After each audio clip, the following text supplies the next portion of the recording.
Guys, গৃহবধূ তো আমার নিজের জীবনে একটা কাহিনী নিয়ে তোমাদেরকে বলতে এলাম। কাজের ফাঁকে তো আমি একটা কাজ করি, যেটা তোমাদেরকে আমাকে বলা হয়নি। আমি ক্যাটারিং সার্ভিস করি। তো সেই সূত্রে একটা সুপারি ক্যাটারিং করতে গিয়েছিলাম। সেখান থেকে কাজ শেষ করে প্রায় দেরি হয়ে গিয়েছিলো অনেকটাই। কিন্তু যে রাস্তা দিয়ে বাড়ি বেরিয়েছিলাম সেই রাস্তায় কোনো বাড়ি ঘর তো কিছুই দেখতে পাচ্ছি না, চারিদিকে শুধু অন্ধকার আর অন্ধকার। এখানে যদি দুর্ঘটনা কারো ঘটে যায় কেউ তুলতেও আসবে না, কেউ দেখতেও আসবে না। তো সেই সূত্রে অনেকটাই ভয় করছিল। আমার পাশে পিছনে একটা বন্ধু ছিল, সে অনেকটাই সাপোর্ট করছিল আমাকে। তো সেই সূত্রে রাত হয়ে গেছিলো প্রায় আপনার 1:05-7 এরকম হবে। গাড়ির লাইটটা মাঝে মাঝে আঁকাবাঁকা করছিল। আমার ফার্স্ট টাইমে এত অন্ধকার রাস্তা পাড়ার ভেতর দিয়ে রাস্তা, ভয়ও করছিল প্রচণ্ড পরিমাণে।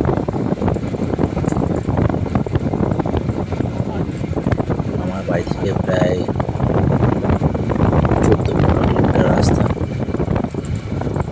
দূরে একটা ফ্লাইওভার দেখতে পাচ্ছি, ওখান থেকে মেন রোড পাবো। মেন রোড থেকে আপনার ডান দিকে না বাঁ দিকে ঘুরতে হবে আমাকে, বাঁ দিক থেকে অনেকটাই যেতে হবে। মেন রোডে উঠে 8-9 কিলোমিটার রাস্তা আমাকে অতিক্রম করে যেতে হবে। তো সেই সূত্রে ভাবলাম একটা ভিডিও বানিয়ে নিই এত রাত্রিরে, তো মনের একটা এক্সপিরিয়েন্স আসবে। সবাইকে একটা কথা বলবো, রাতে যারা গাড়ি চালান তারা সাবধানে চালাবেন। সেফ ড্রাইভ সেভ লাইফ অবশ্যই তো করা উচিত। অনেক সবাই কী করে মদ খেয়ে ড্রাইভ করে, এগুলো কিন্তু উচিত না। নেশা করে কখনোই ড্রাইভ করবেন না।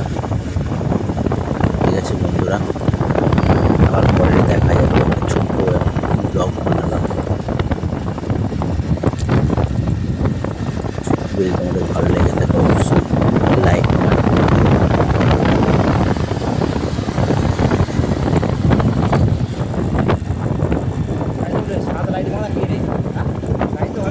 কিছু কিছু মানুষের সঙ্গে দেখা যায় রাতে তারাও আমার মতো কিছু না কিছু কাজের জন্য বেরিয়েছিল।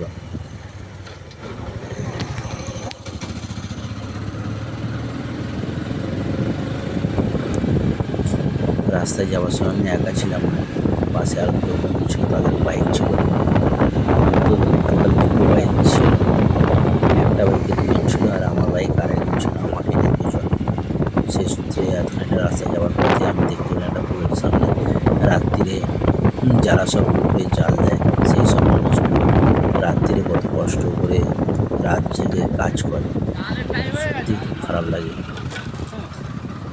মানুষের জীবন সত্যিই খুব কঠিন।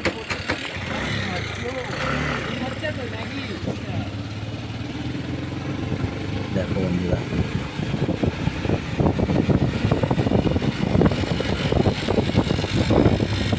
সামনে যে ছেলেটা তাকিয়ে দেখাচ্ছিল ওটাকে আমি চিনি না।